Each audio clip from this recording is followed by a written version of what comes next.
Hi guys, I thought I would do an update. Usually I'm showing you my bathroom, so lately. So I thought I would focus this video on moving forward with your recovery if you're doing that. I hope you're still doing your morning pages. I am. I've done them since I was a child. I kept journals, writing journals. And then I got more prolific and made a definite routine when I discovered Julia Cameron in her book. So I continue to do my morning pages, and I thought I'd read a couple excerpts. This is from, let's see, Friday, June 5th, 2006. And I like to highlight things I want to go over with you, but this one I wrote, I actually have a platform and a blog, and I'm actually writing. So your morning pages can turn into something else for you. For years, we would follow along with Julia, and then as we piled up these journals, which by the way, they all stole 20 years of my journals. I had quite a few of them, big container boxes of them, but I don't want to make this video about abuse. I want to make it how it can lead to something else. And that's what I'm working on at this point. So I actually have a blog, I have a privilege, I'm using that to speak out on some of these things that I cover with my YouTube page. If you get a chance to read my blog, it's online. I know the grammar is probably driving the grammarians. You know, I know it's pretty bad, but again, that's a whole other, it's not too bad, but it's bad where, you know, oftentimes I have anxiety now. I post things because I don't know where I'm going to be living. I was homeless. So again, your writing can improve and become more professional, which that's the point of what I'm trying to make here. So that was that. And it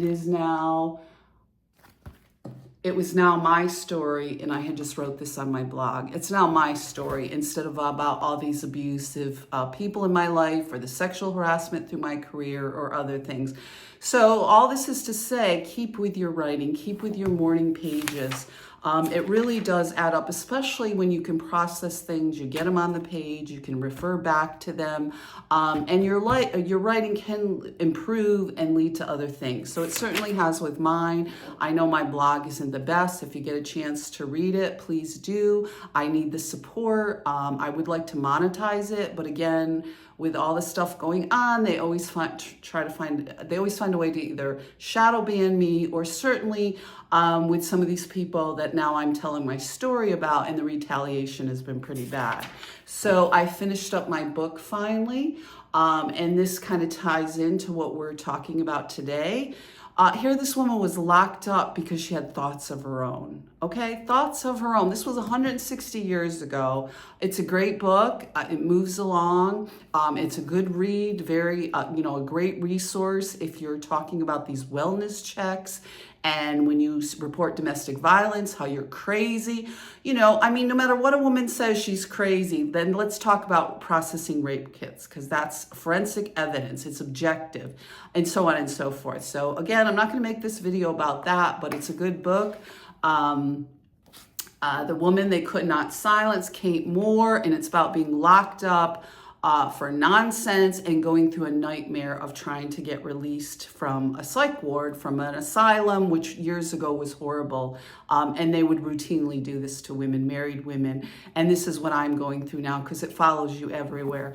So I wanted to post that. I would like to write up a little bit more about that, so maybe I can do that as I go along.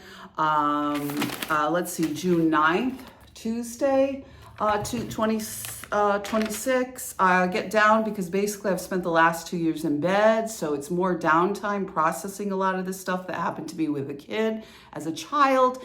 But these people dredged all this up, then use it as some sort of excuse again, which was part of my growing up. Well, your parents are divorced. That was one of the worst ACEs you could have.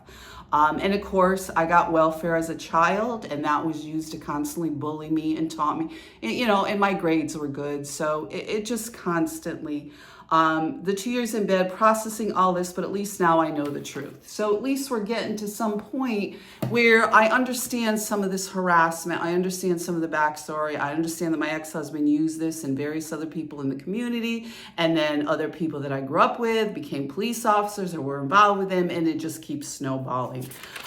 So I cut my hair. I said this video was about recovering, about using skills to move forward, processing this stuff and living your life again. It's a great way to save money.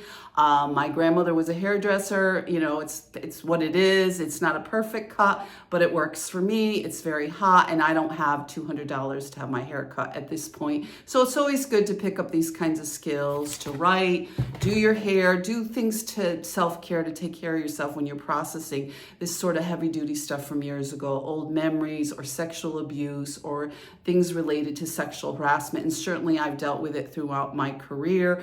And I had things in place to deal with some of this, going to the gym, writing, my garden, my dog, but they destroyed all that. So moving towards one part of what you do and then going deeper helps with that. So now it's like, okay, so now if you can't do any of these things, what do you do? So then I started a blog. And of course they get on there, the haters, and they say things. But I just wanted to check in with you. 5 wellness checks at the last apartment building. They still continue this. You're crazy. You're a prostitute. You're a whore. Just this horrible slurs against women that want to live their life. 5 wellness checks at Hudson Capital, which is over here on South Lake, with their vicious games. So once again, I just wanted to do an update. For today, I'm sitting here writing. It's very hot. Please stay warm. Thank you for your support. I would like, if you can donate anything for my tip jar, if you enjoy my writing, I'd appreciate it. My career has been destroyed, and this is the area I'm moving into now. Talking about recovery, I'm still updating what's going on with these apartments, and my ex-husband involved with this coercive control with these people continue. So we will continue to make art, write, and try to, go forward and live our life. So I want to wish you all the best. Stay cool, and have a great day, and take care. Thank you.